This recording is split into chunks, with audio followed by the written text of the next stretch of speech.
വിശദമായ വാർത്തകളിലേക്ക്. വനം വകുപ്പിന്റെ ദൌത്യ സംഘം പിടികൂടിയ കാട്ടാന PM2 ഇനി മുത്തങ്ങയിലെ ആനപ്പന്തിയിൽ. കുങ്കിയാനകളുടെ സഹായത്തോടെ ലോറിയിൽ കയറ്റിയ ആനയെ 12:30യോടെയാണ് മുത്തങ്ങ ആനപ്പന്തിയിൽ എത്തിച്ചത്. ആനയെ കൂട്ടിലേക്ക് മാറ്റി.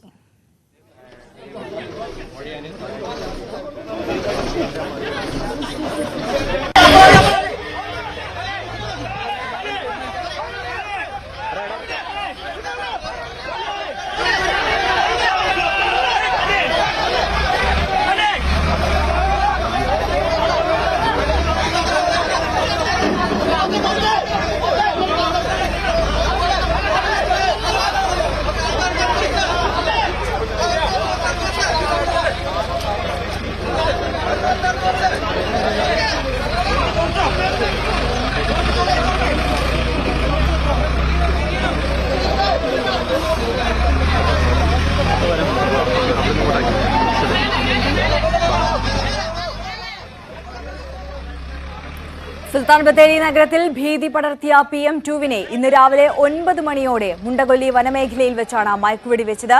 വിവരങ്ങളുമായി രതീഷ് വാസുദേവൻ ചേരുന്നു. രതീഷ്, ഒടുവിൽ വളരെ പ്രയാസപ്പെട്ട് PM2വിനെ എന്തായാലും മയക്കുവെടി വെച്ച് ആനപ്പന്തയിൽ എത്തിച്ചിരിക്കുകയാണ്. അവിടെ സുരക്ഷിതനായി ഇപ്പോൾ PM2 നിലകൊള്ളുന്നു. ഇനിയുള്ള നടപടികൾ എങ്ങനെയാണ് വനംവകുപ്പിന്റെ ഭാഗത്തു നിന്ന്? തീർച്ചയായും ഏറെ ആശ്വാസം നൽകുന്ന ഒരു സംഭവമാണ്. കാരണം 2 ദിവസം ബത്തേരി നഗരം ഭീതിയിലായിരുന്നു. നഗരപ്രദേശത്തുള്ള ആളുകൾ വനാതിർത്തി പ്രദേശങ്ങളിലൊക്കെ തന്നെ വലിയ ഭീതിയായിരുന്നു. കാരണം PM2വിന്റെ പൂർവ്വചരിത്രം അത്തരത്തിലുള്ളതാണ്. വലിയ തരത്തിൽ ആക്രമണങ്ങൾ ഉണ്ടാക്കുന്ന, നാട്ടിലിറങ്ങി ആക്രമണങ്ങൾ ഉണ്ടാക്കുന്ന ഒരു ആനയാണ്. വീടുകൾ തകർത്തിട്ടുണ്ട്, 2 ആളുകളെ കൊന്നിട്ടുണ്ട്. ഈ ചരിത്രമൊക്കെയുള്ള PM2 ആണ് ബത്തേരി നഗരത്തിൽ ഇറങ്ങിയതോടെ ജനങ്ങൾ ആശങ്കയിലായത്, ജനപ്രതിനിധികൾ ആശങ്കയിലായത്. വളരെ പെട്ടെന്ന് ഇതിനെ വെടിവെച്ച് പിടികൂടുന്നതിനായി, മയക്കുവെടി വെച്ച് പിടികൂടുന്നതിനുള്ള നടപടികളിലേക്ക് കടന്നതും അങ്ങനെ തന്നെയാണ്. അല്പം ഉത്തരവിടാനൊക്കെ അല്പം വൈകിയെങ്കിലും അതിനുശേഷമുണ്ടായ നടപടികൾ ദ്രുതഗതിയിൽ നടന്നു എന്നതിന്റെ തെളിവ് കൂടിയാണ് 2 ദിവസത്തിനുള്ളിൽ തന്നെ ഇതിനെ മയക്കുവെടി വെച്ച് പിടികൂടിയത്. ഇന്ന് രാവിലെ 9 മണിയോടെ മുണ്ടക്കൊല്ലി വനമേഖലയിൽ വെച്ച് കൃത്യമായി മയക്കുവെടി വിദഗ്ധ സംഘത്തിന്റെ മുന്നിൽ കാട്ടാനയെ ലഭിക്കുകയായിരുന്നു, PM2വിനെ ലഭിക്കുകയായിരുന്നു. ഇതിനു മുൻപ് ഒരു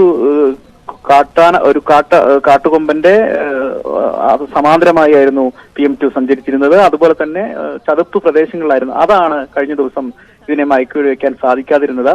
ഇന്നും വനപാലക സംഘം ഇതിനെ കാണുന്ന സമയത്ത് ഒരു കൂട്ടം ആനകളുടെ ഒപ്പമായിരുന്നു PM2 ഉണ്ടായിരുന്നെങ്കിലും കുങ്കിയാനകളുടെ സാന്നിധ്യവും വനപാലകരുടെ സാന്നിധ്യവും മനസ്സിലാക്കി മറ്റ് ആനക്കൂട്ടങ്ങൾ മാറിപ്പോയപ്പോൾ സ്വാഭാവികമായും PM2വിനെ മയക്കുവെടി വിദഗ്ധ സംഘത്തിന് മുന്നിൽ ലഭിക്കുകയായിരുന്നു. അങ്ങനെ വളരെ പെട്ടെന്ന് തന്നെ മയക്കുവെടി വെക്കുകയും പിന്നീട് മുത്തങ്ങയിലെ ആനക്യാമ്പിലേക്ക് കൊണ്ടുവരികയുമായിരുന്നു. എന്തായാലും PM2 മികച്ച കുങ്കിയാനയായി ഇനി മാറുമെന്ന് തന്നെ നമുക്ക് പ്രതീക്ഷിക്കാം. PM2 ആനപ്പന്തിയിൽ P27 വേണ്ടി തയ്യാറാക്കിയ ആനക്കൂട്ടിലാണ് PM2 ഇപ്പോൾ ഉള്ളത്. എന്തായാലും മുത്തങ്ങ ആനക്യാമ്പിലെ പുതിയ അംഗമായി PM2 ഇനി കുങ്കിയാനയായി മാറി ഇനി വനാതിർത്തികളിൽ നാശം വിധിക്കുന്ന അല്ലെങ്കിൽ ഭീതി വരുത്തുന്ന വന്യമൃഗങ്ങൾക്കെതിരെ വനം വകുപ്പിന്റെ പ്രധാന പടയാളിയായി മാറുമെന്ന് തന്നെ നമുക്ക് പ്രതീക്ഷിക്കാം. ഇനി ഇതിനിടയിൽ ഈ ആനപ്പന്തിയിൽ എത്തിച്ച ശേഷം PM2വിന്റെ ആ ഒരു മയക്കുവെടി വെച്ചതിന്റെ ആലസ്യം കുറച്ചൊന്ന് മാറിയപ്പോൾ ചെറിയൊരു അസ്വാരസ്യം, ഒരു ആക്രമണം നടത്തിയിരുന്നു അല്ലെ? അതിൽ ഡോക്ടർക്ക് കാലിന് പരിക്കു പറ്റിയെന്നാണ് മനസ്സിലാക്കുന്നത്. ഡോക്ടറിന്റെ കാലിന്റെ പരിക്ക് ഗുരുതരമാണോ? അദ്ദേഹത്തിന്റെ ആരോഗ്യനില എങ്ങനെയാണ്? അദ്ദേഹം തന്നെയാണോ ഇനി PT7 മയക്കുവെടി വെക്കുവാനായി ആ ദൗത്യ സംഘത്തിലും ഉള്ളത്? തീർച്ചയായും ഡോക്ടർ അരുൺ സഖറിയുടെ നേതൃത്വത്തിലാണ് മയക്കുവെടി വിദഗ്ധ സംഘം P27 വേണ്ടി കാടിലേക്ക് കയറിയത്. അദ്ദേഹത്തിന്റെ നേതൃത്വത്തിൽ തന്നെയാണ് മയക്കുവെടി വെച്ചതും. തുടർന്ന് ആനപ്പന്തിയിലെത്തി കൂട്ടിലേക്ക് മാറ്റുന്നതിന് മുമ്പായി ഇഞ്ചക്ഷൻ നൽകേണ്ടതുണ്ട്, ഇഞ്ചക്ഷൻ നൽകേണ്ടതുണ്ട് മയക്കം വിട്ടുമാറുന്നതിനുള്ള. അത് നൽകുന്നതിന് വേണ്ടിയാണ് ഡോക്ടർ ആനക്കൂട്ടിൽ സമീപം ഈ വണ്ടിയിൽ കയറിയത്, അടുത്തേക്ക് പോയത്. എന്നാൽ വളരെ പൊടുന്നനെ P27 ഒരു ബോധത്തിലേക്ക് വരികയും ഡോക്ടറുടെ ഇടത് കാൽ തുമ്പിക്കൈ കൊണ്ട് ചുരുട്ടി എടുക്കുകയുമാണ് ഉണ്ടായത്. തുടർന്ന് ബാലൻസ് തെറ്റിയ ഡോക്ടർ അരുൺ സക്കറിയ പുറകോട്ട് വീഴുന്നത് നമ്മളെ ദൃശ്യങ്ങളിൽ, നമ്മളെ അന്ന് ലൈവ് ആ സമയത്ത് തന്നെ നമ്മളെ ദൃശ്യങ്ങളിൽ തന്നെ കാണാവുന്നതാണ്. താഴേക്ക് വീഴുന്നു. പക്ഷെ പുറത്തുള്ള ദൗത്യ സംഘങ്ങൾ അദ്ദേഹത്തെ താങ്ങി മാറ്റി പുറത്തേക്ക് വരുന്നു. അപ്പോൾ കാലിന് ചെറിയ ചതവുണ്ട്. പെട്ടെന്ന് മറിഞ്ഞു വീണു, ബാലൻസ് തെറ്റി മറിഞ്ഞു വീണപ്പോൾ മാത്രമല്ല ആന ശക്തമായി ചുരുട്ടി പിടിച്ചിരുന്നു ഇടതുകാൽ. അത്തരം ചെറിയ പരിക്കുകളല്ലാതെ മറ്റു ഗുരുതരമായ അവസ്ഥയില്ല. അദ്ദേഹം പ്രാഥമിക ശുശ്രൂഷകളൊക്കെ കഴിഞ്ഞു, അദ്ദേഹം വിശ്രമിക്കുകയാണ്. എന്തായാലും ഗുരുതരമായ പരിക്കുകളില്ലാതാണ് മനസ്സിലായിട്ടുള്ളത്. പക്ഷേ ഇത് മാത്രമാണ് അനിഷ്ട സംഭവം എന്ന നിലയിൽ അവിടെ ഉണ്ടാകുന്നത്. കാരണം അത്ര പ്രകോപനകാരിയായ ഒരു P27 വളരെ സിമ്പിൾ ആയിട്ടാണ്, വളരെ ലളിതമായി ആണ് അവിടെയുള്ള വലിയ പ്രായോഗികമതികളായ അനുഭവ സമ്പത്തുള്ള ക്യാമ്പിലെ ആനപ്പന്തിയിലെ ജീവനക്കാരും വനംവകുപ്പിന്റെ അധികൃതരും കൈകാര്യം ചെയ്തത് എന്നുള്ളതാണ്. അവരെ അഭിനന്ദിക്കാതിരിക്കാൻ കഴിയില്ല. കാരണം വളരെ സിമ്പിളായി, കാരണം 2 കുങ്കിയാനകളുടെ സഹായത്തോടു കൂടി മാത്രമേ കൂട്ടിലേക്ക് ഇത്തരം കാട്ടാനകളെ കൂട്ടിലേക്ക് കയറ്റുകയുള്ളൂ. എന്നാൽ അതിവിടെ നമ്മളെ കുങ്കിയാനകൾ ഇവിടെ നിലവിൽ ഉണ്ടായിരുന്നില്ല. അവർ വനത്തിൽ ആ ഓപ്പറേഷൻ സ്ഥലത്തായതുകൊണ്ട് തന്നെ അതിന് സാധിച്ചില്ല. പക്ഷെ എന്നിട്ടും വളരെ ലളിതമായി അതിനെ കൂട്ടിലേക്ക് കയറ്റാമെന്ന ആത്മവിശ്വാസത്തിൽ തൊഴിലാളികളും ക്യാമ്പിലുള്ളവരും എത്തുകയായിരുന്നു. അത് അപകടങ്ങളില്ലാതെ വളരെ എളുപ്പത്തിൽ P27 PM2 കൂട്ടിലേക്ക് ആക്കുകയായിരുന്നു. ഇനി ചട്ടങ്ങളും മുറകളും ഒക്കെ സാധാരണ ക്യാമ്പിലെത്തുന്ന ആനകൾ ഏത് കാട്ടാനയെ പോലെ PM2 പഠിക്കും. അവിടെയുള്ള പരിചയസമ്പന്നരായ പാപ്പാന്മാരും ആന വിദഗ്ധരും ഒക്കെ തന്നെയുണ്ട്, തൊഴിലാളികളുമുണ്ട്. അവരുടെ ഓരോ മുറകളും പഠിച്ച് PM2 ഇനി ഒരു നല്ല കുങ്കിയാനയായി വനം വകുപ്പിന് അഭിമാനമായി മാറുമെന്ന് തന്നെയാണ് വനംവകുപ്പ് ഉദ്യോഗസ്ഥരൊക്കെ പറയുന്നത്. എന്തായാലും എല്ലാവർക്കും ആശ്വാസവും വലിയ അഭിമാനവുമാണ്. കാരണം PM2 വളരെ എളുപ്പത്തിൽ വലിയ പ്രശ്നങ്ങളൊന്നും ഇല്ലാതെ തന്നെ കൂട്ടിലാക്കാൻ കഴിഞ്ഞു എന്നുള്ളതും എടുത്തു പറയേണ്ട കാര്യമാണ്. വനംവകുപ്പിനും ആകെ വലിയ അഭിമാനമാണ്. ആദ്യഘട്ടത്തിൽ ഉണ്ടായിരുന്ന വനംവകുപ്പിനെതിരെ ഉണ്ടായ ചില ആക്ഷേപങ്ങൾ മയക്കുവെടി വയ്ക്കാൻ വൈകുന്നു എന്നൊക്കെ വലിയ ചർച്ചകൾ ഉണ്ടായിരുന്നെങ്കിലും അതെല്ലാം വളരെ പെട്ടെന്ന് മറികടക്കുകയും വനംവകുപ്പ് അഭിമാനപൂർവ്വം കാട്ടാനയെ പിടികൂടി ഇപ്പോൾ കൂട്ടിലടച്ചിരിക്കുന്നു. ഈ PM2 എന്ന പന്തല്ലൂർ മഗ്നു ഇനി മുത്തങ്ങ ആനക്യാമ്പിലെ ആനപ്പന്തിയിലെ അവരുടെ പ്രധാന അംഗങ്ങളുടെ ആളായി മാറിക്കഴിഞ്ഞു ഇപ്പോൾ. അശ്വതി, തീർച്ചയായും രതീഷാണ് വിവരങ്ങൾ നൽകിയത്. എന്തായാലും അക്രമകാരിയായ PM2 ഒടുവിൽ കൂട്ടിലായിരിക്കുന്നു. ഇനി മികച്ച കുങ്കിയാന ആകാനുള്ള പരിശീലനത്തിലേക്ക് കടക്കുകയാണ് PM2.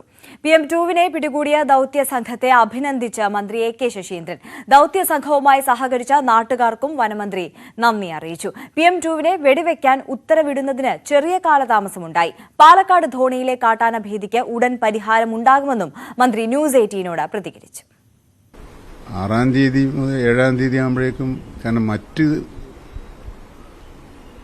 നടപടികളൊന്നും ഫലപ്രദമാകുന്നില്ല എന്ന് കാണുമ്പോൾ ആണ് നമുക്ക് അന്തിമമായുള്ളൊരു തീരുമാനമാണ് വെടിവെക്കാനുള്ള ഉത്തരവ് നൽകുക എന്നുള്ളത്. അതുകൊണ്ട് വളരെ താമസിച്ചു എന്ന് പറയുന്നില്ല, എന്നാലും കുറച്ചും കൂടി ജാഗ്രത കാണിക്കാമായിരുന്നു. മുഴുവൻ വളണ്ടിയർമാരെയും അവരെ സഹായിച്ച നാട്ടുകാരെയും അതിന് നേതൃത്വം നൽകിയ മുതിർന്ന ഉദ്യോഗസ്ഥന്മാരെയും ജില്ലാ ഭരണകൂടത്തെയും ജനങ്ങൾക്ക് വേണ്ടി അഭിവാദ്യം ചെയ്യാൻ ഈ സന്ദർഭം ഞാൻ ഉപയോഗപ്പെടുത്തുകയാണ്. പാലക്കാട് ധോണിയിൽ ഇറങ്ങിയ PT7 എന്ന കാട്ടാനയെ മയക്കുവെടി വെച്ച് പിടികൂടാനുള്ള നടപടികൾ ഉടൻ ആരംഭിക്കും. വയനാട് PM2 കാട്ടാനയെ മയക്കുവെടി വെക്കാൻ പോയ ദൌത്യ സംഘം അടുത്ത ദിവസം മടങ്ങി എത്തുന്നതോടെയാകും നടപടികൾ ആരംഭിക്കുക. വയനാട് PM2 കാട്ടാനയെ പിടികൂടാനുള്ള ദൌത്യം വിജയിച്ചു. ഇനി ധോണിയിലെ PT7 എന്ന കാട്ടാനയെ മയക്കുവെടിവെച്ച് പിടികൂടുകയാണ് അടുത്ത ലക്ഷ്യം. ഇതിനായി വയനാട്ടിലുള്ള ഡോക്ടർ അരുൺ സക്കറിയുടെ നേതൃത്വത്തിലുള്ള ദൌത്യസംഘം അടുത്ത ദിവസം പാലക്കാടെത്തും. PT7 തളയ്ക്കാനുള്ള കൂടിന്റെ നിർമ്മാണം അവസാന ഘട്ടത്തിലാണ്. പ്രദേശത്ത് കുങ്കിയാനയും നിരീക്ഷണം നടത്തുന്നുണ്ട്. ഇന്നിപ്പോൾ PM2 പിടിച്ചതുകൊണ്ട് 2 ദിവസത്തിനകം അവർ തിരികെ എത്തുകയും നമുക്കൊരു 3-4 ദിവസത്തിനകം തന്നെ കൂടിന്റെ പണി പൂർത്തിയാക്കിയാൽ ഉടനെ തന്നെ ഡോക്ടറുടെ സഹായത്തോടു കൂടിയിട്ടും സഹകരണത്തോടു കൂടിയിട്ടും നമുക്ക് PT7 മരിക്കാൻ കഴിയുമെന്നുള്ളൊരു വിശ്വാസത്തിലാണ് വനംവകുപ്പ്. ധോണി ജനവാസ മേഖല കൂടുതലുള്ള പ്രദേശമായതിനാൽ ആനയെ പിടികൂടുന്നത് ഏറെ ദുഷ്കരമായ ദൌത്യമാണെന്ന് രഞ്ജിത്ത് പറഞ്ഞു. ഒരാഴ്ചയ്ക്കകം PT7 പിടികൂടാൻ കഴിയുമെന്നാണ് പ്രതീക്ഷയെന്നും അദ്ദേഹം വ്യക്തമാക്കി. ന്യൂസ് 18 പാലക്കാട്. പാലക്കാട് മലമ്പുഴയിൽ കാട്ടാനക്കൂട്ടമിറങ്ങി. ഇന്നലെ വൈകുന്നേരമാണ് മലമ്പുഴ ഡാമിന്റെ സമീപ പ്രദേശങ്ങളായ കവയിലും ചേമ്പനയിലും കാട്ടാനക്കൂട്ടം നിലയുറപ്പിച്ചത്. ഏറെ പരിശ്രമത്തിനൊടുവിലാണ് കാട്ടാനക്കൂട്ടത്തെ കാടുകയറ്റിയത്.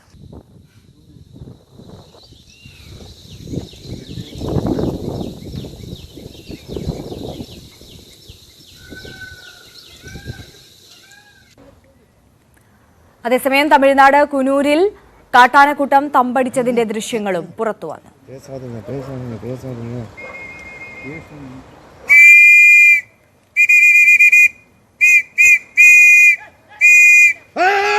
இப்ப காத்துங்க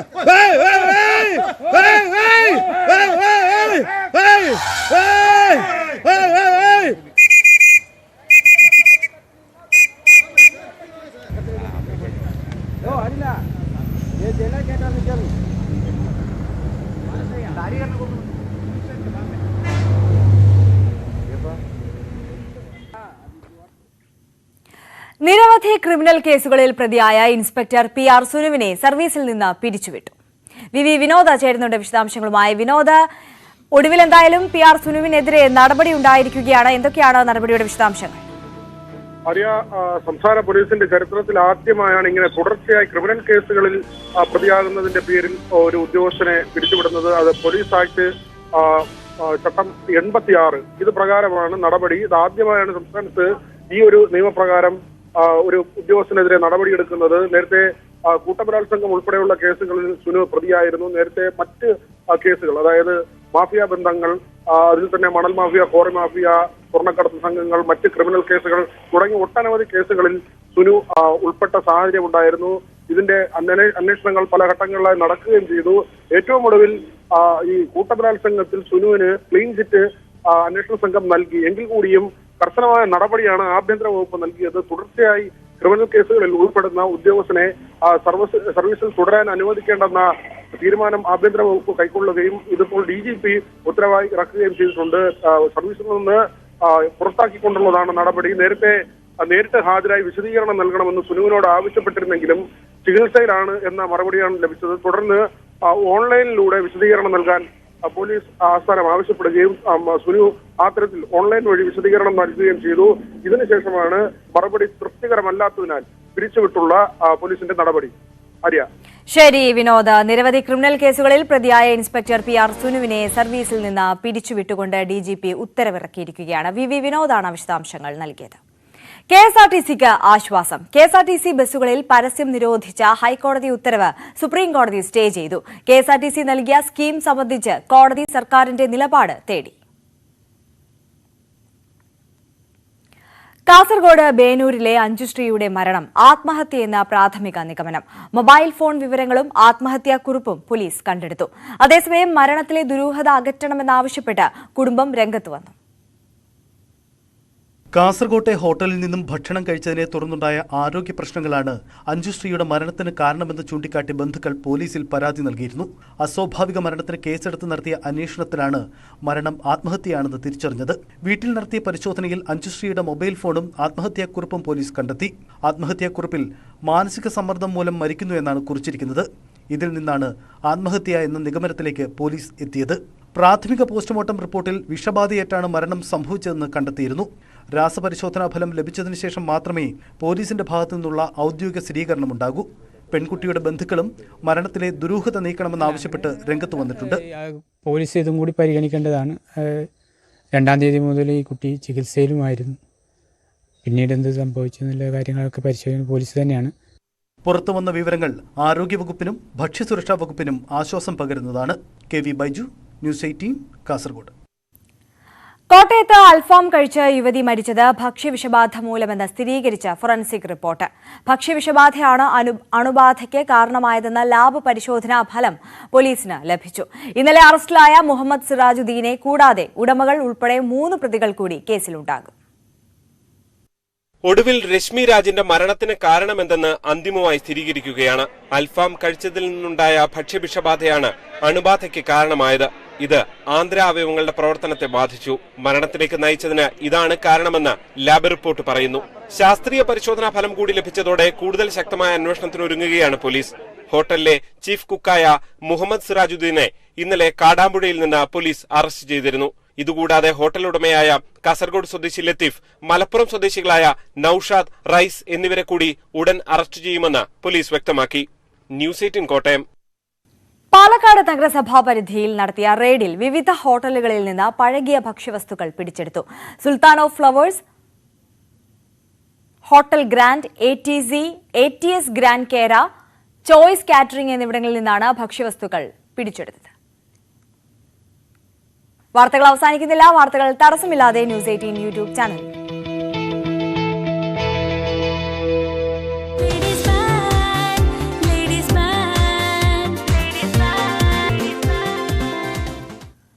തിരികെ വാർത്തകളിലേക്ക്. കഴിഞ്ഞ നിയമസഭാ തെരഞ്ഞെടുപ്പിൽ UDF ആരെയും മുഖ്യമന്ത്രി സ്ഥാനാർത്ഥിയായി ഉയർത്തിക്കാട്ടിയിട്ടില്ലെന്ന് Ramesh Chennithala. NSS general secretary Sukumaran Nair ഉയർത്തിയ വിമർശനത്തിനാണ് രമേശ് ചെന്നിത്തലയുടെ മറുപടി.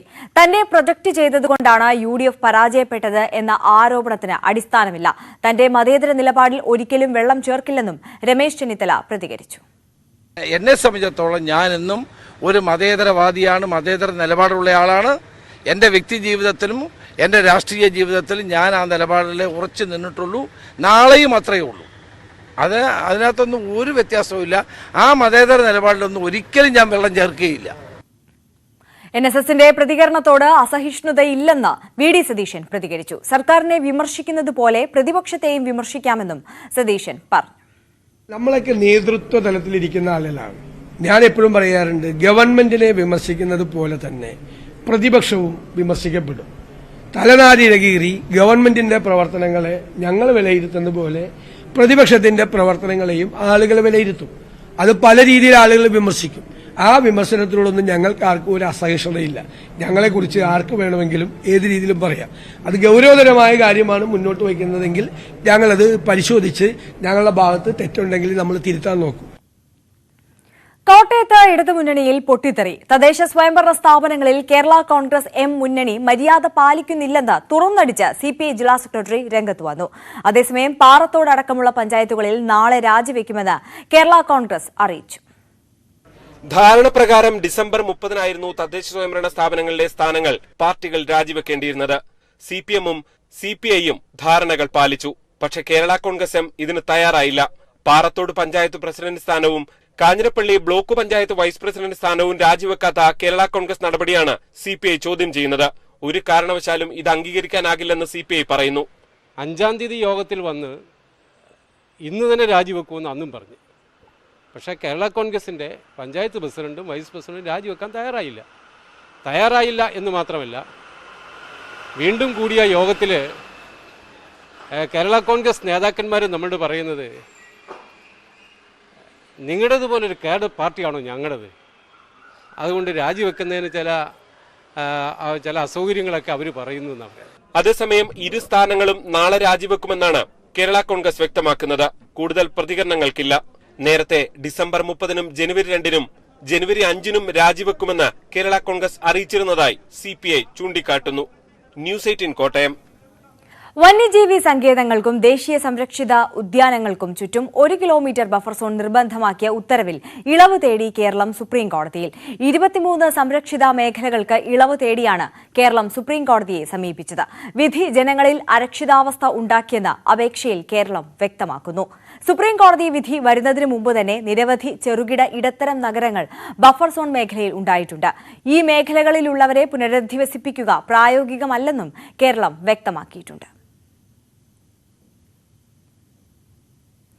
ബഫർ സോൺ സമരത്തിന് നേതൃത്വം നൽകിയ നേതാവിനെ പുറത്താക്കി Kerala Congress M.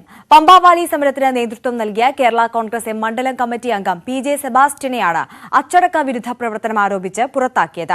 VD സതീശന്റെയും K സുരേന്ദ്രന്റെയും പരിപാടിയിൽ വിഷയം അവതരിപ്പിച്ചത് PJ സെബാസ്റ്റ്യനായിരുന്നു. പമ്പാവാലി സമരത്തിന്റെ നായകൻ തന്നെ PJ സെബാസ്റ്റ്യനായിരുന്നു. മുഴുവൻ രാഷ്ട്രീയ പാർട്ടികളുടെയും ജനകീയ സദസ്സുകൾക്ക് വിഷയം അവതരിപ്പിച്ചിരുന്നത് സെബാസ്റ്റ്യനായിരുന്നു. VD സതീശൻ കഴിഞ്ഞ ദിവസം പമ്പാവാലിയിലെത്തിയപ്പോഴും സെബാസ്റ്റ്യനായിരുന്നു പരിപാടി നിയന്ത്രിച്ച് കാര്യങ്ങൾ അവതരിപ്പിച്ചത്. ഇതിന് പിന്നാലെയാണ് കേരള കോൺഗ്രസ് പാർട്ടിയിൽ നിന്ന് പുറത്താക്കിക്കൊണ്ട് നടപടി സ്വീകരിക്കുന്നത്. എരുമേലി മണ്ഡലം കമ്മിറ്റിയാണ് സെബാസ്റ്റ്യനെ പുറത്താക്കിക്കൊണ്ട് പോസ്റ്റർ പതിപ്പിച്ചത്. ജനങ്ങൾക്കൊപ്പം നിന്നതിന് പാർട്ടിയിൽ നിന്ന് പുറത്താക്കിയതിൽ സങ്കടമില്ലെന്ന് PJ സെബാസ്റ്റ്യൻ പറഞ്ഞു. PJ സെബാസ്റ്റ്യൻ എന്ന ഞാൻ കേരള കോൺഗ്രസ് പാർട്ടിയുടെ വലിയ സമര നേതാവൊന്നുമല്ല. പക്ഷേ അതിൽ പങ്കെടുത്തില്ല എന്നുള്ളത് നമ്മളെ അറിയിച്ചിട്ട് വന്ന പരിപാടി അല്ലാത്തതുകൊണ്ട് ഇവിടുത്തെ ആൾക്കാരും പങ്കെടുത്തില്ല. അതിന്റെ രോഷമൊക്കെ ആ കർഷകന്റെ പാർട്ടി എന്ന് പറയുന്ന ആളുകൾ കർഷകർക്കൊപ്പം നിൽക്കണം എന്നാണ് നമ്മളെ പഠിപ്പിച്ചിട്ടുള്ളതും KM മാണി സാർ ഉൾപ്പെടെ പഠിപ്പിച്ചിട്ടുള്ളതും അങ്ങനെ. പക്ഷെ ഇപ്പൊ കാണുന്ന നിലപാടതല്ല. ചില ആളുകൾക്ക് വേണ്ടി മാത്രം ചില നേതാക്കന്മാർ ഇങ്ങനെ പ്രവർത്തിക്കുന്നു എന്നുള്ളതാണ് വസ്തുത. അതുകൊണ്ട് കേരള കോൺഗ്രസ് പാർട്ടിയിൽ നിന്ന് പുറത്താക്കിയതിൽ എനിക്ക് സങ്കടമൊന്നുമില്ല. കാരണം ജനങ്ങൾക്കൊപ്പം നിന്നതിന്റെ പേരിൽ, കർഷകർക്കൊപ്പം നിന്നതിന്റെ പേരിൽ പാർട്ടിയിൽ നിന്ന് പുറത്തായാൽ യാതൊരു വിഷമവുമില്ല. അതേസമയം സെബാസ്റ്റ്യൻ പാർട്ടി വിരുദ്ധ പ്രവർത്തനം നടത്തിയെന്നാണ് കേരള കോൺഗ്രസ് M ആരോപണം. മുൻപ് തന്നെ നടപടിയെടുക്കാനിരുന്നതാണ്. ജോസ് കെ മാണിയുടെ നേതൃത്വത്തിൽ കേരള കോൺഗ്രസ് പ്രാദേശികമായി നടത്തിയ ബഫർ സോൺ യോഗത്തിൽ സെബാസ്റ്റ്യൻ പങ്കെടുത്തിരുന്നില്ല. ഇതാണ് നേതാക്കളെ വീണ്ടും ചൊടിപ്പിച്ചത്. ന്യൂസ് 18 കോട്ടയം. കാശില്ലാത്തവർ കളി കാണേണ്ടെന്ന കായിക മന്ത്രിയുടെ നിലപാടിനെ എതിർത്ത് പ്രതിപക്ഷം. വരേണ്യ സർക്കാരിന്റെ പ്രതികരണമാണ് മന്ത്രിയിൽ നിന്നുണ്ടായതെന്ന് വി.ഡി. സതീശൻ പറഞ്ഞു. പട്ടിണി കിടക്കുന്നവരും കാണേണ്ട കളിയാണ് ക്രിക്കറ്റെന്നും ടിക്കറ്റ് നിരക്ക് കുറയ്ക്കാൻ സർക്കാർ തയ്യാറാക്കണമെന്നും രമേശ് ചെന്നിത്തലയും ആവശ്യപ്പെട്ടു. അമിതമായ വിലക്കയറ്റം നാട്ടിൽ നടക്കുകയാണ്, അതുകൊണ്ട് കുറച്ചു കൊടുക്കണം. അങ്ങനെ പട്ടിണി കിടക്കുന്നതും കളി കാണാൻ പോണ്ട, വേറെ കാര്യമൊന്നുമില്ല. ടിക്കറ്റ് നിരക്ക് വർദ്ധിപ്പിച്ചതിൽ കായിക മന്ത്രിയുടെ വാക്കുകളാണിത്. ടിക്കറ്റ് നിരക്ക് വർധനയെ ചൊല്ലി വിവാദം പുകയുമ്പോൾ സർക്കാരിന് കിട്ടേണ്ട നികുതി പണം കിട്ടണമെന്ന നിലപാടിലാണ് മന്ത്രി. കഴിഞ്ഞ തവണത്തെ 5% വിനോദ നികുതി 12% ഉയർത്തിയതിനെതിരെ വ്യാപക വിമർശനം ഉയരുമ്പോഴാണ് കായിക മന്ത്രിയുടെ വിചിത്ര ന്യായീകരണം. കൂടാതെ നികുതി കുറച്ചാൽ BCCIയും KCAയും നേട്ടം കൊയ്യുമെന്നും മന്ത്രി പറഞ്ഞു. എന്നാൽ വരേണ്യ സർക്കാരിന്റെ പ്രതികരണമാണ് മന്ത്രിയിൽ നിന്നുണ്ടായതെന്നാണ് പ്രതിപക്ഷ നേതാവിന്റെ വാക്കുകൾ. ഇത്തരം ആളുകളെ എന്തിനാണ് മന്ത്രിസഭയിൽ വെച്ചുകൊണ്ടിരിക്കുന്നതെന്നും വി.ഡി. സതീശൻ. വരേണ്യവർഗക്കാർക്ക് വേണ്ടി മാത്രമുള്ള ഗവൺമെന്റാണോ ഇത്? സാമ്പത്തിക സ്ഥിതിയുള്ളവർക്ക് വേണ്ടി മാത്രം സൗകര്യങ്ങൾ ഒരുക്കി കൊടുക്കുന്ന സർക്കാരാണോ ഇത്? ഇതിന് മറുപടി പറയേണ്ടത് മുഖ്യമന്ത്രിയാണ്. എന്തിനാണ് ഇങ്ങനെയുള്ള ആളുകളെ മന്ത്രിസഭയിൽ വെച്ചുകൊണ്ട് നടക്കുന്നത്? പട്ടിണി കിടക്കുന്നവനൊന്നും വന്ന് കളി കാണേണ്ട എന്ന് പറയാൻ ഒരു മന്ത്രിക്ക് ധാർഷ്ട്യമുണ്ടാകണമെങ്കിൽ ഇവരൊക്കെ ഏത് ലോകത്താണ് ജീവിക്കുന്നത്? എന്തൊരു മര്യാദകേടാണ് പറയുന്നത്, അസംബന്ധമാണ് പറയുന്നത്. പാവപ്പെട്ടവനും ക്രിക്കറ്റ് കാണണമെന്ന് രമേശ് ചെന്നിത്തല. പാവപ്പെട്ടവൻ കളി കാണരുത് എന്ന് പറയുന്ന മന്ത്രിയുടെ നിലപാടിനോട് ഒരു കാരണവശാലും യോജിക്കാൻ കഴിയില്ല. അദ്ദേഹം അത് പിൻവലിക്കുകയും സാധാരണക്കാർക്കും പാവപ്പെട്ടവർക്കും കൂടി കളി കാണാനുള്ള അവസരം ഉണ്ടാക്കുകയാണ് വേണ്ടത്. കഴിഞ്ഞ തവണത്തേക്കാൾ കുറഞ്ഞ നിരക്കാണ് ഇത്തവണത്തേതെന്നാണ് BCCIയുടെയും KCAയുടെയും വിശദീകരണം. മത്സരം നടക്കുന്ന മറ്റ് സംസ്ഥാനങ്ങളിൽ വിനോദ നികുതി പൂർണ്ണമായും ഒഴിവാക്കി താരതമ്യേന കുറഞ്ഞ ടിക്കറ്റ് നിരക്ക് ഈടാക്കുമ്പോഴാണ് വരുമാനത്തെ ചൊല്ലിയുള്ള സർക്കാർ KCA പോരെന്നതും ശ്രദ്ധേയം. ന്യൂസ് 18 തിരുവനന്തപുരം. ടിക്കറ്റ് നികുതി വർധനയിൽ കായിക മന്ത്രിയുടെ പ്രതികരണത്തിനെതിരെ CPI നേതാവ് പന്ന്യൻ രവീന്ദ്രൻ. മന്ത്രിയുടെ പ്രതികരണം ഉചിതമായില്ലെന്ന് പന്ന്യൻ രവീന്ദ്രൻ ഫേസ്ബുക്കിൽ കുറിച്ചു. കേരളത്തിൽ നടക്കുന്ന ഒരു മത്സരം കാണാനുള്ള ആഗ്രഹം പാവപ്പെട്ടവർക്കുമുണ്ട്. അവർ പട്ടിണി കിടന്നാലും കളിയോടുള്ള കൂറുകൊണ്ടാണ് കളി കാണാനെത്തുന്നത്. അവർക്ക് പരമാവധി സൗകര്യം ഒരുക്കുവാനുള്ള ഉത്തരവാദിത്തം സർക്കാരിനുണ്ട്. അത് വിസ്മരിക്കരുതെന്നും പന്ന്യൻ പ്രതികരിച്ചു. ആലപ്പുഴ കായംകുളത്തുണ്ടായ വാഹനാപകടത്തിൽ ആഭ്യന്തര വകുപ്പ് additional chief secretary V. Venu IASനും കുടുംബത്തിനും പരിക്കേറ്റു. പുലർച്ചെ 1 മണിക്കായിരുന്നു അപകടം. കൊച്ചുകുളങ്ങരയിൽ വി. വേണുവിന്റെ ഔദ്യോഗിക വാഹനം ലോറിയുമായി കൂട്ടിയിടിക്കുകയായിരുന്നു. വി. വേണുവിനൊപ്പം ഭാര്യ തദ്ദേശ സ്വയംഭരണ വകുപ്പ് അഡീഷണൽ ചീഫ് സെക്രട്ടറി ശാരദാ മുരളീധരനും മകനും ഉൾപ്പെടെ 7 പേരാണ് വാഹനത്തിൽ ഉണ്ടായിരുന്നത്. പരുമലയിൽ സ്വകാര്യ ആശുപത്രിയിൽ ചികിത്സയിലുള്ള ഇവരുടെ ആരോഗ്യനില തൃപ്തികരമാണ്. പാലക്കാട് വാളയാറിൽ കാർ മറിഞ്ഞു. ദേശീയപാതയിൽ തെരുവുനായ കുറുകെ ചാടിയതിനെ തുടർന്ന് നിയന്ത്രണം വിട്ടാണ് കാർ തലകീഴായി മറിഞ്ഞത്. അപകടത്തിൽ 5 പേർക്ക് പരിക്കേറ്റു. കൊച്ചിയിൽ വീണ്ടും കേബിൾ അപകടം. കളമശ്ശേരി തേവയ്ക്കൽ സ്വദേശി AK ശ്രീനിക്കാണ് മുഖത്ത് പരിക്കേറ്റത്. ഇന്നലെ വൈകിട്ട് മകനുമൊത്ത് ബൈക്കിൽ വരുമ്പോഴായിരുന്നു കേബിൾ മുഖത്ത് കുരുങ്ങിയത്. കേബിൾ വലിഞ്ഞു പൊട്ടിയതിനാൽ ബൈക്ക് മറിഞ്ഞില്ല. കേബിൾ മുഖത്തുരഞ്ഞ് സാരമായി പരിക്കേറ്റ ശ്രീനി കളമശ്ശേരി മെഡിക്കൽ കോളേജിൽ ചികിത്സ തേടി. കേബിൾ ശരീരത്ത് കുരുങ്ങി കൊച്ചിയിൽ നേരത്തെയും ഇരുചക്ര വാഹന യാത്രക്കാർക്ക് പരുക്കുപറ്റിയിരുന്നു. ഹൈക്കോടതിയുടെ അടക്കം ഇടപെടൽ ഉണ്ടായതിനെ തുടർന്ന് നഗരസഭകൾ നടപടി ആരംഭിച്ചെങ്കിലും ഇപ്പോഴും അപകടങ്ങൾ തുടരുകയാണ്. തിരുവനന്തപുരം മെഡിക്കൽ കോളേജിൽ നഴ്സുമാരുടെ പ്രതിഷേധം. ഡ്യൂട്ടിയിലുണ്ടായിരുന്ന നഴ്സിനെ മർദ്ദിച്ച സംഭവത്തിലാണ് കേരള ഗവൺമെന്റ് നഴ്സസ് യൂണിയന്റെ നേതൃത്വത്തിൽ പ്രതിഷേധം സംഘടിപ്പിച്ചത്. ആരോഗ്യ പ്രവർത്തകർക്ക് നേരെയുള്ള ആക്രമണം അവസാനിപ്പിക്കണമെന്ന് KGNU സംസ്ഥാന ജനറൽ സെക്രട്ടറി SM അനസ് പറഞ്ഞു. ഡ്രിപ്പ് മാറ്റാൻ വൈകിയെന്നാരോപിച്ചായിരുന്നു മർദ്ദനം. മെഡിക്കൽ കോളേജിൽ വാർഡ് ഡ്യൂട്ടിയിലുണ്ടായിരുന്ന പ്രസീതയ്ക്കാണ് മർദ്ദനമേറ്റത്. പ്രതി പൂവാർ സ്വദേശി അനുവിനെ പോലീസ് കസ്റ്റഡിയിലെടുത്തു. ആരോഗ്യ പ്രവർത്തകരെ ആക്രമിക്കുന്നവർക്ക് ശിക്ഷയുണ്ട് എന്ന് പറയുമ്പോൾ പോലും അത് വെറും പേപ്പറിലേക്കാണ് ഒതുങ്ങുന്നത്. വീണ്ടും വീണ്ടും ആരോഗ്യ പ്രവർത്തകർ ആക്രമിക്കുന്ന ഈ സാഹചര്യത്തിൽ ഞങ്ങൾ എന്താണ് ചെയ്യേണ്ടത്? ഞങ്ങൾക്ക് സുരക്ഷയൊരുക്കേണ്ട സർക്കാരും അധികാരികളും ഇതൊക്കെ കണ്ടിട്ട് മിണ്ടാതിരിക്കുമ്പോൾ, കാരണം ഒരു പ്രതിയെ പിടിച്ച് നമ്മുടെ സമരങ്ങൾ കാരണം ഒരാളെ അറസ്റ്റ് ചെയ്ത് കഴിഞ്ഞാൽ അവരെ ജാമ്യത്തിൽ വിടുകയാണ്. അപ്പോൾ വീണ്ടും വീണ്ടും, കാരണം ആരോഗ്യ പ്രവർത്തകരെ ആക്രമിച്ചാൽ ഇത്ര മാത്രമേ ഉള്ളൂ എന്നൊരു ചിന്താഗതി പൊതുസമൂഹത്തിനുണ്ട്. അത് മാറ്റപ്പെടണം. ഇത്രയും കഷ്ടപ്പെട്ട് ജോലി എടുക്കുന്ന ആരോഗ്യ പ്രവർത്തകർക്ക് വേണ്ട സുരക്ഷ ഉറപ്പുവരുത്താൻ വേണ്ടിയാണ് ഞങ്ങളുടെ ഈ സൂചന. ഇപ്പം പ്രതിയെ അറസ്റ്റ് ചെയ്തിട്ടുണ്ട്. ആ പ്രതിയെ എന്തെല്ലാം ശിക്ഷ, നോൺ ബെയിലബിൾ ആയിട്ടുള്ള എന്തൊക്കെ ശിക്ഷ കൊടുക്കാൻ പറ്റും ആ രീതിയിൽ അതിനുള്ള ശിക്ഷ ഉറപ്പുവരുത്താൻ വേണ്ടിയാണ് ഞങ്ങളുടെ പ്രതിഷേധം. കണ്ണൂർ തളിപ്പറമ്പിൽ കോൺഗ്രസ് ഓഫീസിന് നേരെ ആക്രമണം. കോൺഗ്രസ് തൃച്ചംബരം പാലക്കുളങ്ങര ബൂത്ത് കമ്മിറ്റി ഓഫീസായ പ്രിയദർശിനി മന്ദിരത്തിന് നേരെയാണ് ആക്രമണമുണ്ടായത്. ഇന്ന് പുലർച്ചെയാണ് സംഭവം. അക്രമികൾ ജനലുകളും KSEB മീറ്റർ ബോക്സും അടിച്ചു തകർത്തു. കാരപ്പാറ എസ്റ്റേറ്റിലെ മരങ്ങൾ വെട്ടിക്കടത്തിയ കേസിൽ പ്രതികളെ വെറുതെ വിട്ട ഉത്തരവ് ഹൈക്കോടതി റദ്ദാക്കി. നെല്ലിയാമ്പതി ഫോറസ്റ്റ് റേഞ്ചിൽപ്പെട്ട 541 ഏക്കർ വസ്തു കാരപ്പാറ എസ്റ്റേറ്റ് പാട്ടത്തിന് നൽകിയിരുന്നു. ഇവിടെ കേടുവന്നതും കാറ്റിലും മഴയിലും ഒടിഞ്ഞു വീണതുമായ 1000 മരങ്ങൾ വെട്ടാൻ ഹൈക്കോടതി അനുമതിയുണ്ടായിരുന്നു. ഇതിന്റെ മറവിൽ 483 മരങ്ങൾ കൂടി മുറിച്ചു. ഫോറസ്റ്റ് ഉദ്യോഗസ്ഥരുടെ ഒത്താശയോടെ ഇത് കടത്തിക്കൊണ്ടുപോയെന്നാണ് വിജിലൻസ് പാലക്കാട് യൂണിറ്റ് അന്വേഷണം നടത്തി കോഴിക്കോട് വിജിലൻസ് കോടതിയിൽ സമർപ്പിച്ച കുറ്റപത്രത്തിലെ ആരോപണം. ജനാധിപത്യ മഹിളാ അസോസിയേഷൻ ദേശീയ പ്രസിഡന്റായി PK ശ്രീമതിയെ തെരഞ്ഞെടുത്തു. മറിയം ധാവളെ സെക്രട്ടറിയായി തുടരും. കേരളത്തിൽ നിന്ന് KK Shailaja, P Sathidevi, Susan Kodi, PK Zainaba എന്നിവരെ വൈസ് പ്രസിഡന്റുമാരായും N സുകന്യ, CS സുജാത എന്നിവരെ ജോയിന്റ് സെക്രട്ടറിമാരായും തെരഞ്ഞെടുത്തു. സുശീല ഗോപാലിന് ശേഷം ആദ്യമായിട്ടാണ് ഒരു മലയാളി ദേശീയ പ്രസിഡന്റ് സ്ഥാനത്ത് വരുന്നത്.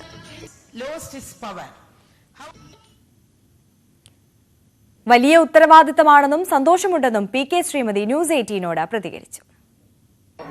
ജനാധിപത്യ മഹിളാ അസോസിയേഷന്റെ ദേശീയ പ്രസിഡന്റായി ഇപ്പോൾ PK ശ്രീമതി ടീച്ചർ തെരഞ്ഞെടുക്കുകയാണ്. ടീച്ചർ, ആദ്യം തന്നെ അഭിനന്ദനങ്ങൾ.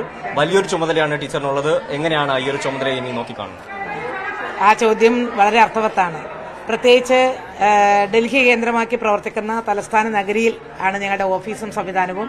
തീർച്ചയായിട്ടും ഇന്ത്യയുടെ ഇങ്ങേയറ്റത്ത് ഉള്ള കേരളത്തിൽ നിന്ന് ഒരു സാധാരണക്കാരായിട്ടുള്ള ഒരു പ്രവർത്തക എന്നുള്ള നിലയിൽ ദേശീയതലത്തിൽ പ്രസിഡന്റ് ആകുമ്പോൾ എങ്ങനെയാണ് ഇതിനെ നേരിടുക എന്നുള്ളത് ഒരു ചോദ്യം തന്നെയാണ്. പക്ഷേ ഞങ്ങളുടെ പ്രസ്ഥാനത്തിന്റെ ഒരു പ്രത്യേകത കൊണ്ടും ഞങ്ങളുടെ സംഘടനയിലുള്ള എന്റെ സഹപ്രവർത്തകരുടെയും പിൻബലം കൊണ്ടും തീർച്ചയായിട്ടും സംഘടന ഏൽപ്പിച്ച ഈ ഭാരിച്ച ഉത്തരവാദിത്വം നല്ല രീതിയിൽ നിർവഹിക്കാൻ കഴിയുമെന്നുള്ള വിശ്വാസമാണ് എനിക്കുള്ളത്. സുശീല ഗോപാലിന് ശേഷം ആദ്യമായിട്ടാണ് ഒരു മലയാളി ഈ ഒരു സ്ഥാനത്തേക്ക് വരുന്നത്. അഭിമാനമാണ്. പ്രിയങ്കരിയുമായിട്ടുള്ള നമ്മുടെ ഈ സംഘടനയുടെ സ്ഥാപക ജനറൽ സെക്രട്ടറിയും പിന്നീട് പ്രസിഡന്റും ആയിട്ട് പ്രവർത്തിച്ച സഖാവ് സുശീല ഗോപാലിന് ശേഷം കേരളത്തിൽ നിന്ന് ആദ്യമായിട്ടാണ് ദേശീയതലത്തിൽ പ്രധാനപ്പെട്ട ഒരു ഭാരവാഹി പ്രസിഡന്റ് സ്ഥാനത്തേക്ക് വരുന്നത്. അത് തീർച്ചയായിട്ടും ഞങ്ങളെല്ലാം അതിൽ വളരെ അഭിമാനിക്കുന്നുണ്ട്. എന്നോടൊപ്പം ഈ കേരളത്തിലെ 57 ലക്ഷം മെമ്പർമാരും വളരെയേറെ സന്തോഷിക്കുന്ന ഒരു കാര്യമാണ്. എന്തായാലും ദേശീയ പ്രസിഡന്റ് സ്ഥാനത്തേക്ക് ഇപ്പോൾ PK ശ്രീമതി ടീച്ചർ എത്തിയിരിക്കുകയാണ്. എന്തായാലും ടീച്ചർ പറഞ്ഞതുപോലെ തന്നെ പുതിയൊരു ചുമതലയാണ്. ആ ചുമതല കൃത്യമായി നിർവഹിക്കാൻ സാധിക്കുമെന്ന് തന്നെയാണ് ടീച്ചർ പറയുന്നത്. ക്യാമറമാൻ കൃഷ്ണപ്രസാദിനൊപ്പം നന്ദകുമാർ, ന്യൂസ് 18 തിരുവനന്തപുരം. കൂടുതൽ വാർത്തകൾ കാണാം ഇടവേളയ്ക്ക് ശേഷം. തിരികെ വാർത്തകളിലേക്ക്. അതിശൈത്യത്തിൽ വിറച്ച ഉത്തരേന്ത്യ. ഡൽഹിയിൽ കുറഞ്ഞ താപനില 2 ഡിഗ്രിക്ക് താഴെയാണ്. ഹരിയാനയിലെ ഹിസാറിൽ കുറഞ്ഞ താപനില 1.4 ഡിഗ്രി രേഖപ്പെടുത്തി. ഡൽഹി, പഞ്ചാബ്, ഹരിയാന, ഉത്തർപ്രദേശ് എന്നീ സംസ്ഥാനങ്ങളിൽ റെഡ് അലർട്ടാണ്. 88 തീവണ്ടികൾ റദ്ദാക്കി. ഭൂമി ഇടിഞ്ഞു താഴുന്നതിനെപ്പറ്റി വിശദമായ പഠനത്തിന് വിദഗ്ധ സംഘം ഇന്ന് ജോഷിമഠിലെത്തും. ബോർഡർ മാനേജ്മെന്റ് സെക്രട്ടറിയുടെ നേതൃത്വത്തിലുള്ള സംഘമാണ് സ്ഥലം സന്ദർശിക്കുക. NDRFന്റെ 1 സംഘവും DRFന്റെ 4 സംഘവും നിലവിൽ ജോഷിമഠിലുണ്ട്. ജോഷിമഠ് മുനിസിപ്പാലിറ്റിയിലെ 9 വാർഡുകൾ ജീവിക്കാൻ സുരക്ഷിതമല്ലാത്ത സ്ഥലമായി സംസ്ഥാന സർക്കാർ പ്രഖ്യാപിച്ചു. ഭൂമി ഇടിഞ്ഞു താഴുന്ന പ്രതിസന്ധിക്ക് പരിഹാരം കാണുന്നതിനുള്ള നടപടിക്ക് കേന്ദ്രം മുൻകൈയെടുക്കുമെന്ന് പ്രധാനമന്ത്രിയുടെ ഓഫീസ് വ്യക്തമാക്കി. സംസ്ഥാന സ്കൂൾ കലോത്സവത്തിന് അടുത്ത വർഷം നോൺ വെജ് വിളമ്പാനുള്ള നീക്കത്തെ അപലപിച്ച് മുസ്ലിം ലീഗ് നേതാവ് KPM മജീദ്.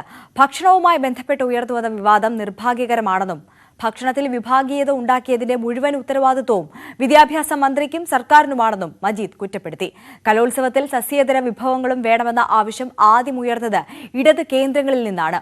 ഒരു കാര്യവുമില്ലാതെ വിദ്യാഭ്യാസ മന്ത്രി ഇത് ഏറ്റുപിടിക്കുകയായിരുന്നുവെന്നും മജീദ് ഫേസ്ബുക്ക് പോസ്റ്റിൽ വിമർശിച്ചു. പേരിന്റെ അറ്റത്ത് നമ്പൂതിരി ഉണ്ട് എന്ന് കരുതി പഴയിടത്തെ അപമാനിക്കുന്നത് എന്തിനാണെന്ന് പ്രതിപക്ഷ നേതാവ് VD സതീശൻ. ബോധപൂർവം വർഗീയവൽക്കരിക്കാൻ ചിലർ ശ്രമിക്കുന്നു. ഇത് കേരളത്തിന് പറ്റുന്ന പ്രവണതയല്ല. കലോത്സവത്തിന്റെ ശോഭ കെടുത്തുന്ന തരത്തിലുള്ള ചർച്ചയായി പോയെന്നും സതീശൻ വിമർശിച്ചു. അപമാനിച്ച് പറഞ്ഞയക്കാൻ എന്താണ് ഉണ്ടായത്? എന്ത് കാര്യമാണ് ഉണ്ടായത്? എന്തിനാണ് ഇത്തരം ഒരു ചർച്ച അവിടെ വന്നത്? അവിടെ വെജിറ്റേറിയൻ മാത്രം നോൺ വെജിറ്റേറിയൻ ആക്കണമെന്ന് ഗവൺമെന്റ് തീരുമാനിച്ചു. ആർക്കാണ് പരിഭവം? അതിന് ആ മനുഷ്യനെ അപമാനിക്കേണ്ട വലിയ കാര്യമുണ്ടോ? പേരിന്റെ അറ്റത്ത് അദ്ദേഹത്തിന്റെ ഒരു നമ്പൂതിരി ഉണ്ട് എന്ന് കരുതി അദ്ദേഹത്തെ അങ്ങനെ അപമാനിക്കുന്നത് ശരിയാണ്? ഇതൊന്നും നല്ല ട്രെൻഡല്ല. ഇതൊക്കെ അപകടകരമായ ട്രെൻഡാണ്. ഇതൊന്നും കേരളത്തിന് യോജിച്ച കാര്യങ്ങളല്ല. ഇതൊക്കെ ഈ വിവാദങ്ങൾ ഉണ്ടാക്കുന്ന ആളുകളുടെ ഉദ്ദേശ ലക്ഷ്യങ്ങൾ ശരിയല്ല. പഴയിടം മോഹനൻ നമ്പൂതിരിയെ ഇപ്പോൾ ആക്ഷേപിക്കുന്നവരിൽ കപട പുരോഗമനവാദികളും വിപ്ലവ വായാടികളുമുണ്ടെന്ന് എം വി ജയരാജൻ. ഭയന്നോടുന്നത് ഒരു പ്രതിഭാശാലിയിൽ നിന്നും നാട് പ്രതീക്ഷിക്കുന്നതല്ല. ഭയന്നോടുന്നവരെ മാപ്പെഴുതി കൊടുത്തവരോ അല്ല. ധീരതയാണ് നമ്മെ ഭരിക്കുന്നതെന്നും എം വി ജയരാജൻ ഫേസ്ബുക്കിൽ കുറിച്ചു. പാണക്കാട് കുടുംബത്തെ ഒപ്പം നിർത്തി മുജാഹിദ് നേതൃത്വത്തെ വെല്ലുവിളിച്ച് സമസ്ത. പാണക്കാട് കുടുംബം യഥാർത്ഥ സുന്നികളായതുകൊണ്ടാണ് മുജാഹിദ് സമ്മേളനത്തിൽ നിന്ന് വിട്ടുനിന്നതെന്ന് സമസ്ത അധ്യക്ഷൻ ജിഫ്രി മുത്തുക്കോയ തങ്ങൾ പറഞ്ഞു. പാണക്കാട്ടെ പ്രമുഖരെല്ലാം പങ്കെടുത്ത സമ്മേളനത്തിൽ രൂക്ഷമായ വിമർശനമാണ് KNM നേതൃത്വത്തിനെതിരെ ഉയർന്നത്. സമ്മേളനമാണ് മറുപടിയെന്ന് പറയുന്ന മുജാഹിദ് നേതൃത്വത്തിനുള്ള മറുപടിയായിരുന്നു സമസ്തയുടെ ആദർശ സമ്മേളനം. ദിവസങ്ങൾ കൊണ്ട് കോഴിക്കോട് കടപ്പുറത്ത് ആയിരങ്ങളെ നിരത്തിയായിരുന്നു സമസ്തയുടെ മറുപടി. മുജാഹിദ് സമ്മേളനത്തിൽ നിന്ന് വിട്ടുനിന്ന പാണക്കാട് കുടുംബത്തിലെ പ്രമുഖരെല്ലാം ആദർശ സമ്മേളന വേദിയിലുണ്ടായിരുന്നു. വിദേശത്ത് നിന്ന് പാണക്കാട് സാദിഖലി തങ്ങൾ ഓൺലൈനായും പങ്കെടുത്തു. യഥാർത്ഥ സുന്നികളായതുകൊണ്ടാണ് പാണക്കാട് കുടുംബം മുജാഹിദ് സമ്മേളനത്തിൽ പങ്കെടുക്കാതിരുന്നതെന്ന് സമസ്ത പ്രസിഡന്റ് ജിഫ്രി മുത്തുക്കോയ തങ്ങൾ പറഞ്ഞു. ബഹുമാനപ്പെട്ട പാണക്കാട് സഹാത്തുക്കളെ പരിഹസിച്ചു കൊണ്ടിട്ട് അവർ എഴുതിയതാണത്. അവരങ്ങോട്ട് പോകാത്തത് കൊണ്ടിട്ട് സമസ്ത വിളിക്കിയത് കൊണ്ട് അല്ലേ എന്നുള്ളതല്ല. അവർ യഥാർത്ഥ സുന്നികളായതുകൊണ്ട് അവർ പരമ്പരാഗതമായി സ്വീകരിച്ചു പോകുന്നതായ ഒരു നിലപാടാണ്. മുജാഹിദ് പ്രസ്ഥാനത്തിന്റെ ഒരു പരിപാടിയിലും ആദർശപരമായുള്ള പരിപാടിയിലൊന്നും പങ്കെടുക്കാൻ പാടില്ല. മുസ്ലിം കോർഡിനേഷൻ കമ്മിറ്റിയിൽ നിന്ന് വിട്ടുനിന്നതിനെ തുടർന്ന് KNM സെക്രട്ടറി മജീദ് സ്വലാഹി ഇറക്കിയ കുറിപ്പ് വായിച്ചായിരുന്നു ജിഫ്രി തങ്ങളുടെ മറുപടി. മുജാഹിദ് സമ്മേളനം പരാജയപ്പെട്ടതിന് സമസ്തയുടെ മേൽ കുതിര കയറേണ്ടെന്ന് അദ്ദേഹം താക്കീതും നൽകി. ആത്മീയ ചൂഷണത്തിനെതിരെ മുജാഹിദ് നേതൃത്വം 3 മാസം നീണ്ടുനിൽക്കുന്ന ക്യാമ്പയിൻ പ്രഖ്യാപിച്ചതോടെ പോര് രൂക്ഷമാവുമെന്നുറപ്പ്. മറുപടി സമ്മേളനങ്ങളുടെ ഒരു തുടർച്ച തന്നെ ഇനി ഉണ്ടാവാനാണ് സാധ്യത. ന്യൂസ് 18 കോഴിക്കോട്. താരസംഘടനയായ അമ്മയ്ക്ക് GST നോട്ടീസ്. 2017 മുതലുള്ള GST ഉടൻ അടയ്ക്കണമെന്നാവശ്യപ്പെട്ട് GST വകുപ്പാണ് നോട്ടീസ് നൽകിയത്. സ്റ്റേജ് ഷോകളിൽ നിന്നടക്കം കിട്ടിയ വരുമാനത്തിന്റെ കണക്കും GST വകുപ്പ് പരിശോധിച്ചു. അമ്മയുടെ ജനറൽ സെക്രട്ടറി ഇടവേള ബാബുവിനാണ് GST വകുപ്പ് നോട്ടീസ് നൽകിയത്. അതേസമയം എത്ര തുക തിരികെ അടയ്ക്കണമെന്ന് കാട്ടിയുള്ള ഇന്റിമേഷൻ നോട്ടീസ് അല്ല ലഭിച്ചതെന്ന് ഇടവേള ബാബു വ്യക്തമാക്കി. ലഭിച്ച നോട്ടീസിന് ഉടൻ മറുപടി നൽകാനാണ് അമ്മയുടെ തീരുമാനം. ഇടുക്കിയിലെ ഭൂപ്രശ്നം ചർച്ച ചെയ്യാനായി ചേരാനിരുന്ന യോഗം മാറ്റിവെച്ചു. മുഖ്യമന്ത്രിയുടെ അധ്യക്ഷതയിൽ ഓൺലൈനായി യോഗം ആരംഭിച്ചെങ്കിലും വിശദമായി ചർച്ച ചെയ്യേണ്ടതുണ്ടെന്ന് മുഖ്യമന്ത്രി അറിയിച്ചു. തുടർന്ന് മറ്റൊരു ദിവസത്തേക്ക് യോഗം മാറ്റിവെച്ചു. ഇടുക്കിയിലെ പട്ടയ വിതരണവുമായി ബന്ധപ്പെട്ട കാര്യങ്ങളും ബഫർ സോൺ ആശങ്കകളുമാണ് യോഗത്തിൽ ചർച്ച ചെയ്യാനിരുന്നത്. പക്ഷിപ്പനി സ്ഥിരീകരിച്ച തിരുവനന്തപുരം അഴൂർ ഗ്രാമപഞ്ചായത്തിൽ പ്രതിരോധ പ്രവർത്തനം തുടരുന്നു. വീടുകളിലും ഫാമുകളിലും നിന്നുള്ള വളർത്തു പക്ഷികളെ നശിപ്പിച്ചു തുടങ്ങി. 3000-ഓളം കോഴികളെയും താറാവുകളെയുമാണ് നശിപ്പിക്കുന്നത്. പഞ്ചായത്തിലെ ആൾപ്പാർപ്പില്ലാത്ത പ്രദേശമായ കുഴിയംപുറം പോക്ക് ഭൂമിയിലാണ് ഇവയെ സംസ്കരിക്കുന്നത്. റാപ്പിഡ് ആക്ഷൻ ഫോഴ്സിന്റെ 8 യൂണിറ്റുകളും മൃഗസംരക്ഷണ വകുപ്പിന്റെയും പഞ്ചായത്തിന്റെയും നേതൃത്വത്തിലാണ് പ്രവർത്തനങ്ങൾ നടക്കുന്നത്. തിരുവനന്തപുരം പാറ്റൂരിലെ ഗുണ്ടാ ആക്രമണത്തിൽ കേസെടുത്ത പോലീസ്. ഓംപ്രകാശും സുഹൃത്തുക്കളും മുട്ടട സ്വദേശി മിഥുന്റെ നേതൃത്വത്തിലുള്ള സംഘത്തെയാണ് ആക്രമിച്ചത്. ഞായറാഴ്ച പുലർച്ചെയായിരുന്നു ആക്രമണം. എതിർ സംഘത്തിലുള്ളവർ ഓംപ്രകാശിന്റെ സംഘത്തിൽപ്പെട്ട ആളുടെ വീട് നേരത്തെ ആക്രമിച്ചിരുന്നു. ഇതിന്റെ പ്രതികാരമാണ് പാറ്റൂരിൽ നടന്നത്. മിഥുന്റെ സംഘത്തിലുള്ളവരെ മ്യൂസിയം പോലീസ് അറസ്റ്റ് ചെയ്തു. ഓംപ്രകാശിനും സംഘത്തിനുമെതിരെ പേട്ട പോലീസും കേസെടുത്തിട്ടുണ്ട്.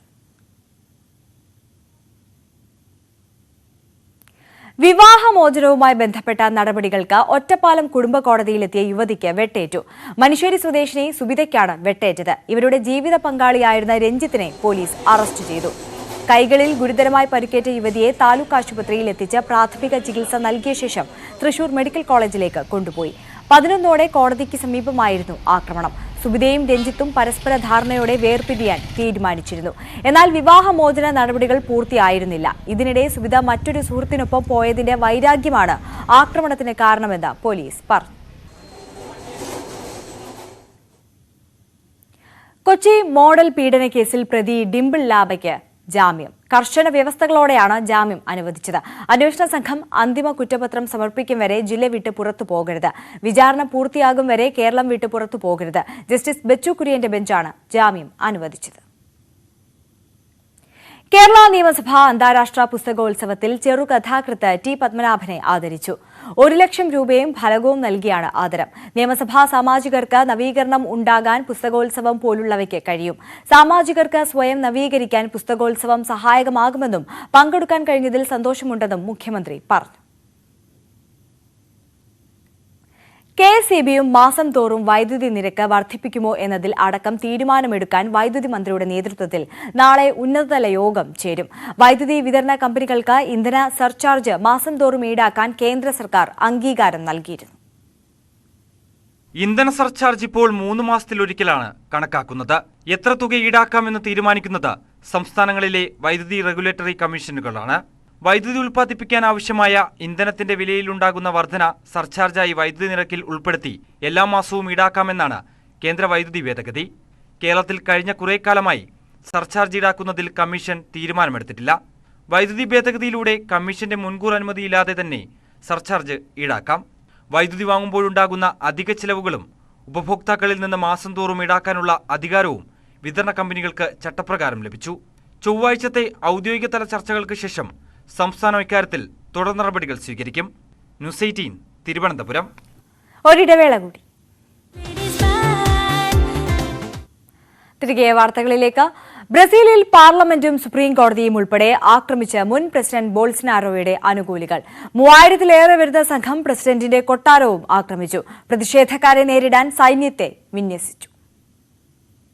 2 വർഷം മുൻപ് അമേരിക്കയിൽ ട്രംപ് അനുകൂലികൾ നടത്തിയ ക്യാപിറ്റോൾ ആക്രമണത്തിന് സമാനമായ ആക്രമണമാണ് ബ്രസീലിൽ അരങ്ങേറിയത്. ദേശീയ പതാകയിലെ മഞ്ഞയും പച്ചയും നിറങ്ങളിലുള്ള വസ്ത്രങ്ങൾ ധരിച്ചെത്തിയ ബോൾസനാരോ അനുകൂലികൾ തലസ്ഥാനമായ ബ്രസീലിയയിലും രാജ്യത്തെ പ്രധാന നഗരമായ സാവോപോളയിലുമടക്കം സംഘടിച്ചെത്തി കലാപം സൃഷ്ടിച്ചു. തെരഞ്ഞെടുപ്പിൽ ബോൾസനാരോയെ കഷ്ടിച്ച് പരാജയപ്പെടുത്തിയതു മുതൽ ലുലയെ അധികാരത്തിലേറ്റുന്നത് തടയാൻ സൈനിക ഇടപെടൽ ആവശ്യപ്പെട്ട് ബോൾസനാരോ അനുകൂലികൾ ബ്രസീലിലെ സൈനിക താവളങ്ങൾക്ക് പുറത്ത് പ്രതിഷേധത്തിലാണ്. ഒടുവിൽ ലുല അധികാരമേറ്റ 8ാം ദിവസമാണ് ബ്രസീലിനെ ഞെട്ടിച്ച അതിക്രമം. കലാപകാരികൾ വാതിലുകളും ജനലുകളും തകർത്ത് പാർലമെന്റ് മന്ദിരത്തിലേക്ക് പ്രവേശിക്കുന്നതടക്കമുള്ള ദൃശ്യങ്ങൾ പുറത്തുവന്നു. കലാപകാരികൾ കൈയടക്കിയ തന്ത്രപ്രധാന മേഖലകളുടെ എല്ലാം നിയന്ത്രണം സുരക്ഷാസേന തിരിച്ചുപിടിച്ചിട്ടുണ്ട്. പാർലമെന്റ് മന്ദിരം ഉൾപ്പെടെ സ്ഥിതി ചെയ്യുന്ന മേഖലയിൽ നിരോധനാജ്ഞയും പ്രഖ്യാപിച്ചു. 200-ലധികം പേരെ പോലീസ് പിടികൂടി. തെരഞ്ഞെടുപ്പിന് പിന്നാലെ രാജ്യം വിട്ട ബോൾസനാരോ നിലവിൽ അമേരിക്കയിലെ ഫ്ലോറിഡയിലാണുള്ളത് എന്നാണ് വിവരം. ജനാധിപത്യത്തിന് നേരെ നടന്ന ആക്രമണമെന്നാണ് അമേരിക്കൻ പ്രസിഡന്റ് ജോ ബൈഡന്റെ പ്രതികരണം. ബ്രസീലിൽ കഴിയുന്ന അമേരിക്കൻ പൗരന്മാരോട് സുരക്ഷിതരായിരിക്കാനും രാജ്യം വിടാനും അമേരിക്കൻ എംബസി നിർദ്ദേശം നൽകി. ബ്രിട്ടനും എല്ലാ ലാറ്റിൻ അമേരിക്കൻ രാജ്യങ്ങളും ലുല ഡ സിൽവയ്ക്ക് പിന്തുണ പ്രഖ്യാപിച്ചിട്ടുണ്ട്. International desk news 18.